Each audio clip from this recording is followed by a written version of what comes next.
नमस्कार बाल दोस्तों, होम लर्निंग के इस प्रसारण माध्यम में मैं आप सभी का हार्दिक स्वागत करता हूं।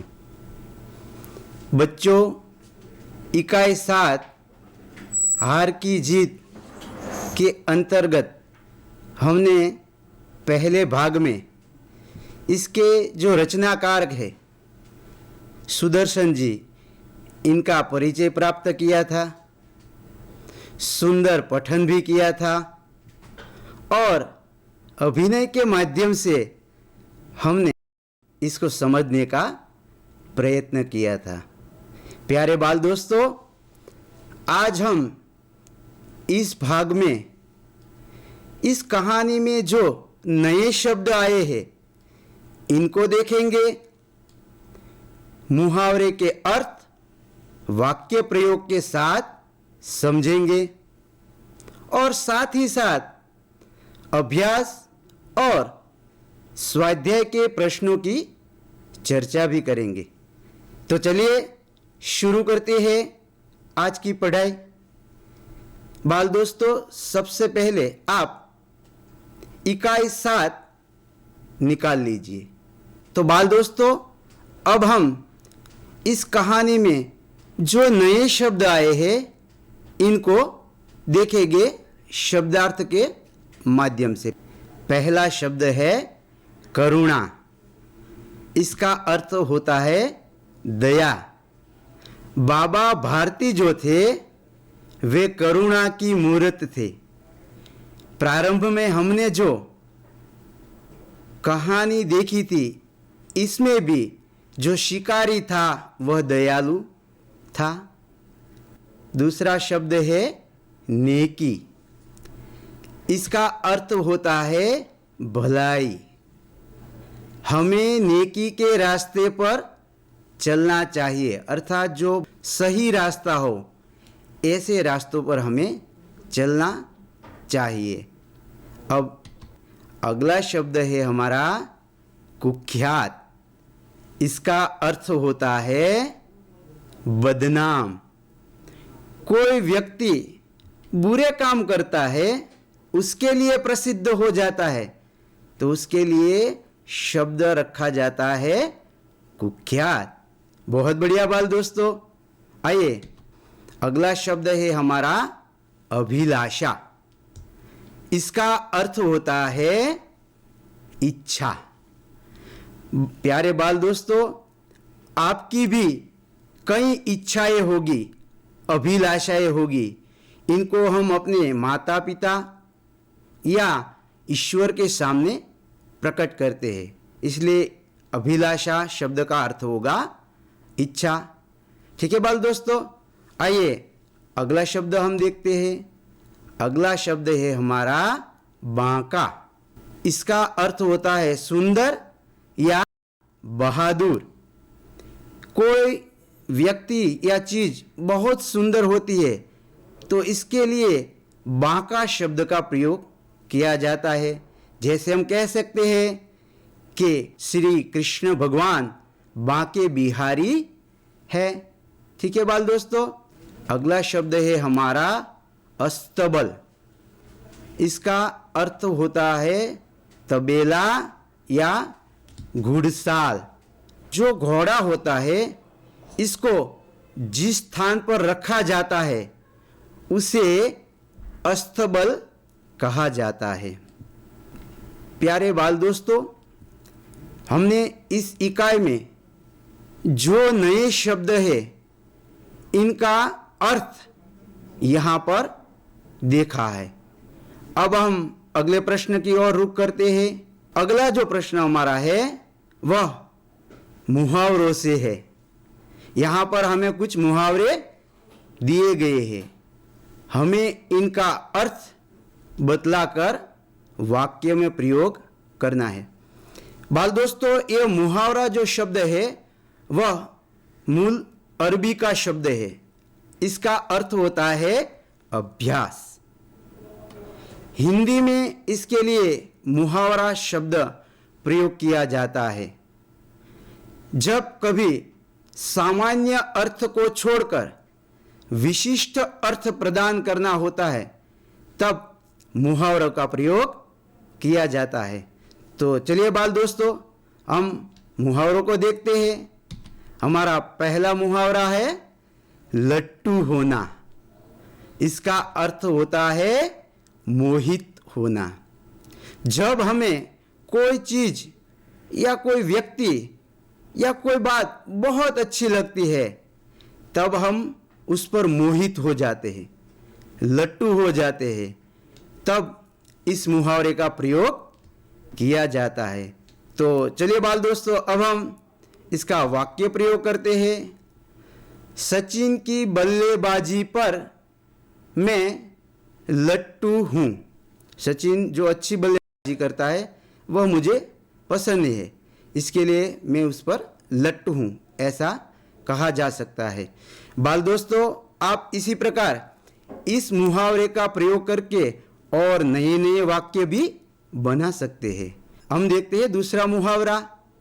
दूसरा मुहावरा हमारा है फूला न समाना। इसका अर्थ होता है अति प्रसन्न होना। जब हम बहुत खुश हो जाते हैं तब हमारा हृदय पुलकित हो जाता है, तब इस मुहावरे का प्रयोग हम कर सकते हैं। जैसे कि हम परीक्षा में अव्वल नंबर से पास हो जाते हैं तो हम बहुत खुश हो जाते हैं, तब इस मुहावरे का हम प्रयोग कर सकते हैं। आइए बाल दोस्तों, अब हम वाक्य का प्रयोग भी करते हैं। अपने मित्र को देखकर मैं फूला न समा रहा हूँ। मेरा जो मित्र है, अपने मित्र को देखकर मैं फूला न समा रहा हूँ। मेरा जो मित्र है बहुत प्यारा मित्र है, मुझे जब मिलता है तब मैं प्रफुल्लित हो जाता हूँ, प्रसन्न हो जाता हूँ, इसलिए यहाँ पर इस मुहावरे का मैं प्रयोग कर सकता हूँ। तो प्यारे बाल दोस्तों, अब हम तीसरा मुहावरा देखते हैं। हमारा जो तीसरा मुहावरा है फूट फूट कर रोना। इसका अर्थ होता है बहुत रोना। जब हमें कष्ट होता है, पीड़ा होती है, तब हम जोर जोर से आवाज करके रोते हैं, तब इस मुहावरे का प्रयोग हम कर सकते हैं। आइए बाल दोस्तों, इसका भी हम वाक्य में प्रयोग करें। वाक्य है अपने कुत्ते की मौत पर मैं फूट फूट कर रोने लगा। तो प्यारे बाल दोस्तों, हमने ये 3 मुहावरे देखे, इनका वाक्य प्रयोग भी किया। आप अलग रूप से इनका वाक्य प्रयोग कर सकते हैं। आपकी किताब में इनके अलावा भी कुछ मुहावरे दिए गए हैं, इनका भी आप अर्थ लिखकर वाक्य प्रयोग कर सकते हैं। अब हम आगे की ओर रुख करते हैं। आगे का जो हमारा प्रश्न है वह अभ्यास से है। आइए देखते हैं अभ्यास का ये प्रश्न। इस प्रश्न में हमें प्रश्न के नीचे 4 विकल्प दिए जाएंगे। इन विकल्पों में से जो सही विकल्प हमें लगता है उसके आगे कोष्टक दिया गया है, इसमें हमें सही की निशानी करते जाना है। बहुत आसान प्रश्न है और हमारी कहानी से ही दिए गए हैं, इसलिए आप सरलता से इसके उत्तर दे सकेंगे। पहले क्रम पर जो प्रश्न दिया गया है वह इस प्रकार है। बाबा भारती के घोड़े का नाम क्या था?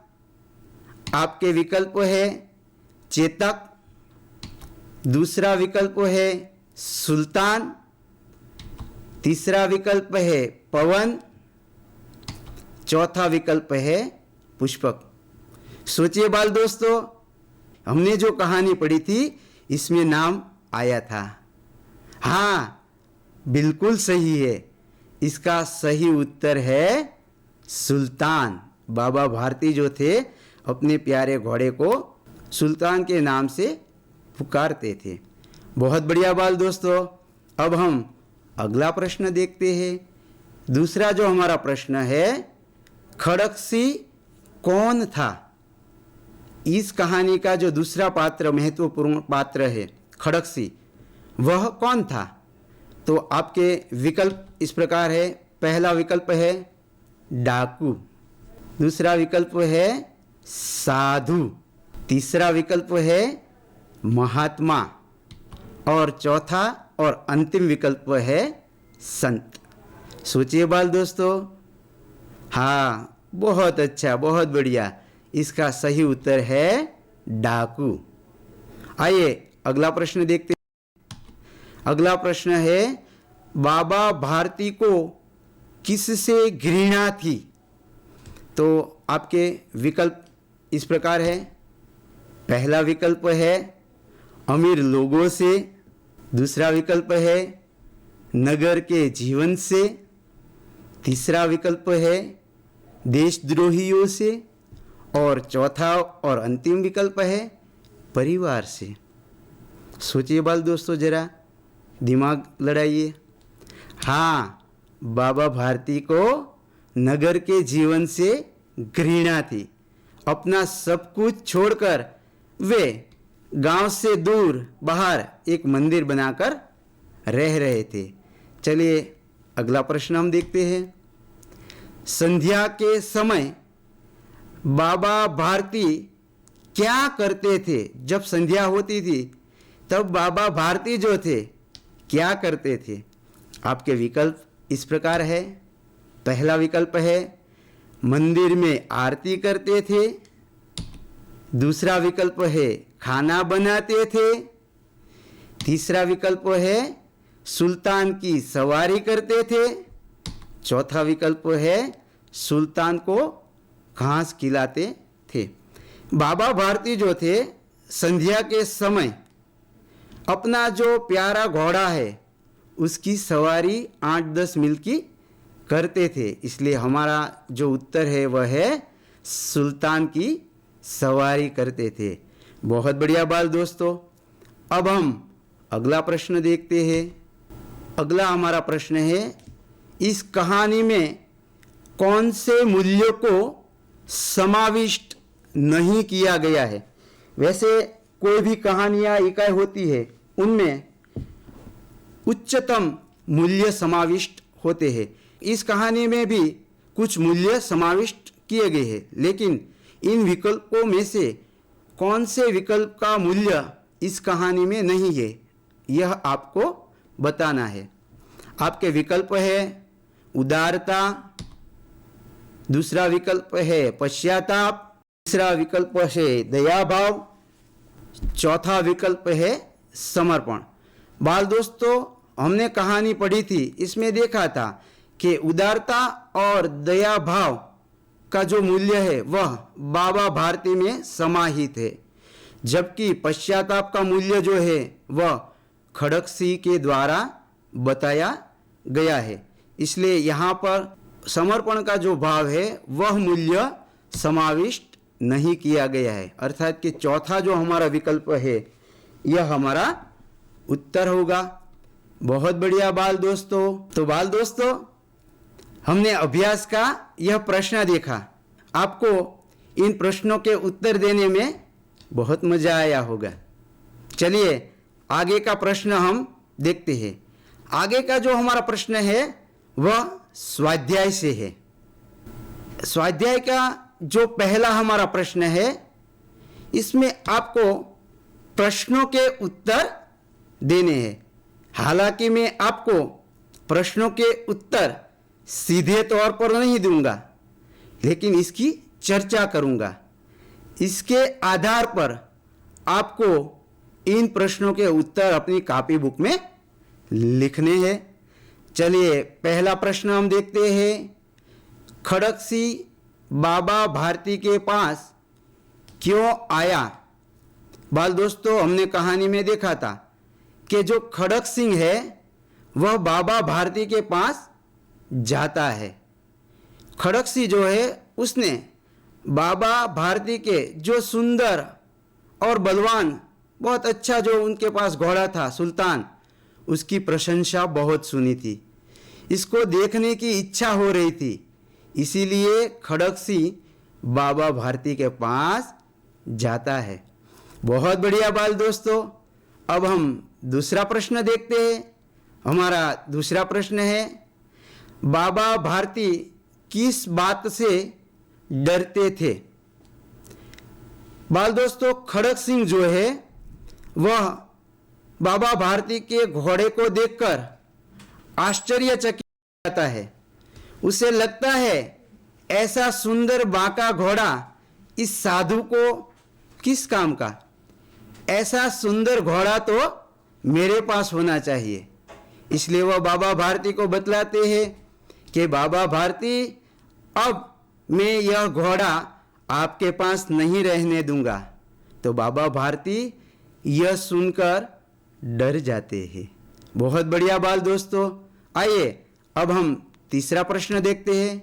हमारा तीसरा प्रश्न है, सुल्तान पर सवार खड़क सिंह ने बाबा भारती से क्या कहा? बाबा भारती जब सुल्तान की सवारी के लिए निकलते हैं, तब कपट से खड़क सिंह जो है वह बाबा भारती का जो घोड़ा है उस पर सवार हो जाता है और बाद में वह बाबा भारती से कहता है कि अब जो ये आपका घोड़ा है उसे मैं आपको नहीं दूंगा।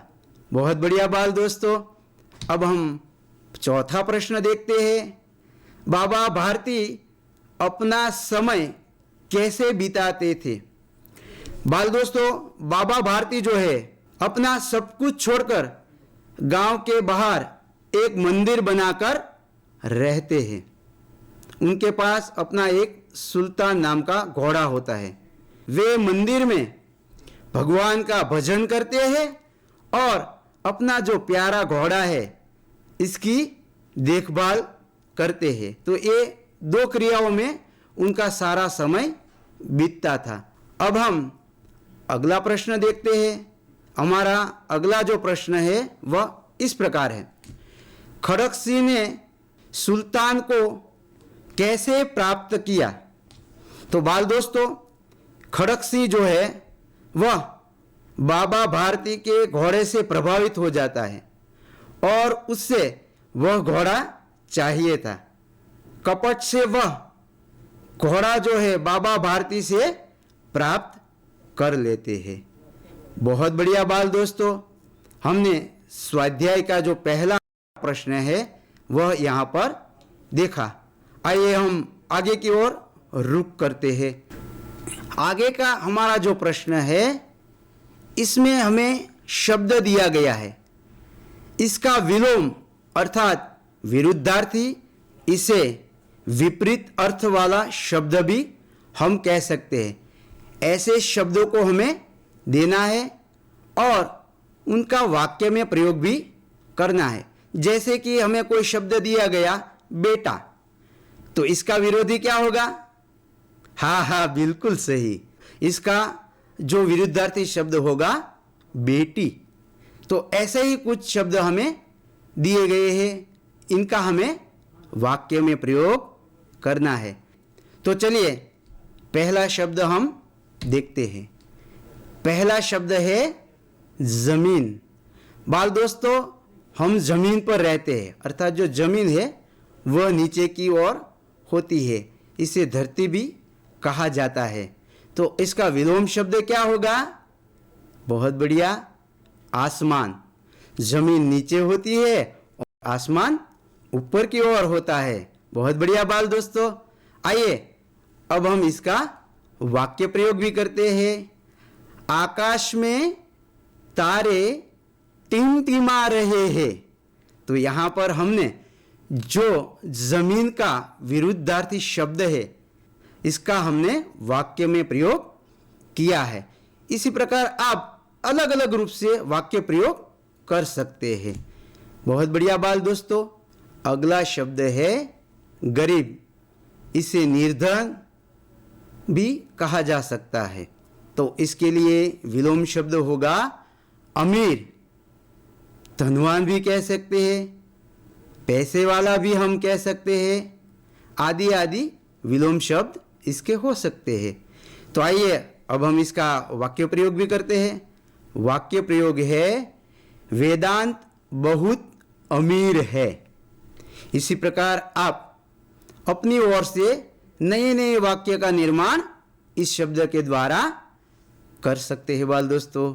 बहुत बढ़िया, आगे बढ़ते हैं।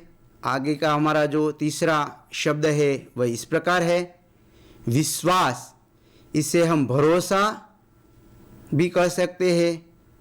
तो इसका जो विलोम शब्द होगा वह है अविश्वास।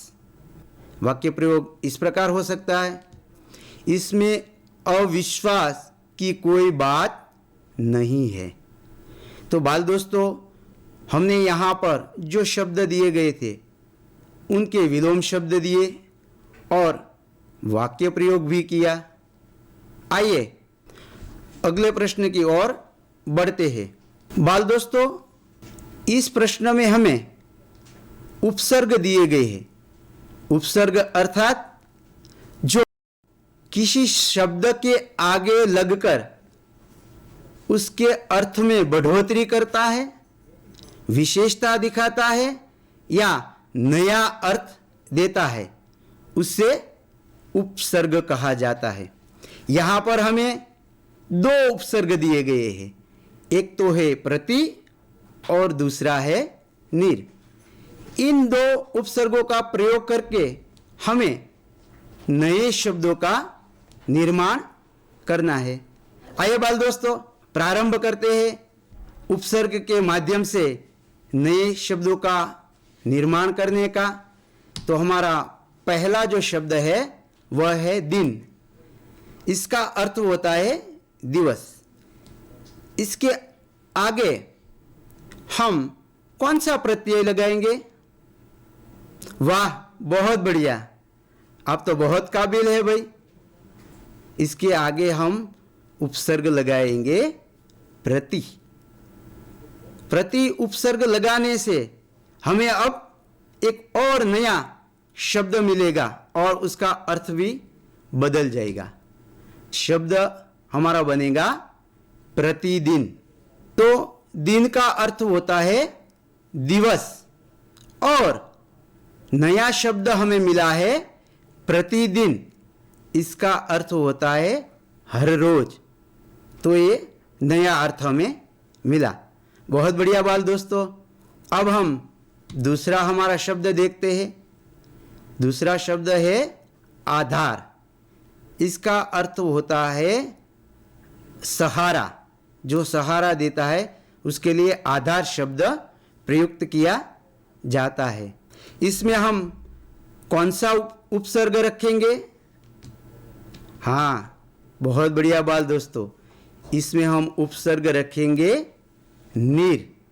तो आइए अब हम देखते हैं इसके आधार पर नया शब्द हमें क्या मिला है।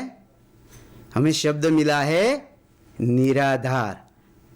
आधार का अर्थ होता है जो सहारा देता है और नया जो शब्द बना निराधार, इसका अर्थ होता है जिसका कोई आधार नहीं है। अर्थात हमें नया शब्द और इसका अर्थ भी हमें मिला। ठीक है बाल दोस्तों, आगे का हमारा जो शब्द है वह देखते हैं। आगे का हमारा शब्द है कुल। इसका अर्थ होता है नदी का किनारा। इसमें हम कौन सा उपसर्ग रखेंगे? हाँ, बिल्कुल सही है आप। हम इसमें प्रति उपसर्ग रखेंगे और हमारा जो नया शब्द बनेगा वह बनेगा प्रतिकूल। अर्थात कि जो अनुकूल है इसके विपरीत का अर्थ हमें मिलेगा। बहुत बढ़िया बाल दोस्तों, आगे का हमारा जो शब्द है इसको देखने का प्रयत्न करते हैं। आगे का हमारा जो शब्द है वह है जल। जल, इसका अर्थ होता है पानी। इसमें हम कौन सा उपसर्ग लगाएंगे? बहुत बढ़िया बाल दोस्तों, इसमें हम नीर उपसर्ग लगाएंगे और हमारा जो शब्द बनेगा निर्जल। जल का अर्थ था पानी और उसमें निर उपसर्ग लगाने से हमें नया शब्द मिलेगा निर्जल। तो निर्जल का अर्थ होता है बिना पानी का, जिसमें पानी नहीं है वैसा, अर्थात इसका अर्थ भी परिवर्तित हो जाएगा। तो प्यारे बाल दोस्तों, हमने उपसर्ग के माध्यम से किस प्रकार नए शब्द बनते हैं इसका अध्ययन किया। तो प्यारे बाल दोस्तों, आज हमने जो हमारी इकाई 7 है इसके अंतर्गत हमने शब्दार्थ की चर्चा की, मुहावरे के अर्थ और वाक्य प्रयोग भी किया, स्वाध्याय और अभ्यास के प्रश्नों की चर्चा भी की। इन चर्चा के आधार पर अब आप अपनी ओर से उत्तर लिख सकेंगे। आपको उत्तर लिखकर आपके परिवार के जो बड़े हैं उनको दिखाना है और जहाँ जहाँ पर भी आपकी त्रुटि रह गई है उसको सुधार भी करना है। तो प्यारे बाल दोस्तों, हमने इकाई 7 हार की जीत के अंतर्गत ये जो हमारी कहानी है इसके रचनाकार जो है इसका परिचय भी प्राप्त किया, सुंदर पठन भी किया। अभिनय के माध्यम से हमने इसको समझने का प्रयत्न भी किया। इस कहानी में जो नए नए शब्द आए हैं इनका अर्थ भी देखा, मुहावरे के अर्थ वाक्य प्रयोग के साथ हमने देखे। साथ ही साथ हमने अभ्यास और स्वाध्याय के प्रश्नों की चर्चा भी की। तो आशा है बाल दोस्तों आपको बहुत मजा आया होगा। आज के लिए बस इतना ही। घर पर रहिए, सुरक्षित रहिए। फिर मिलते हैं, तब तक के लिए धन्यवाद।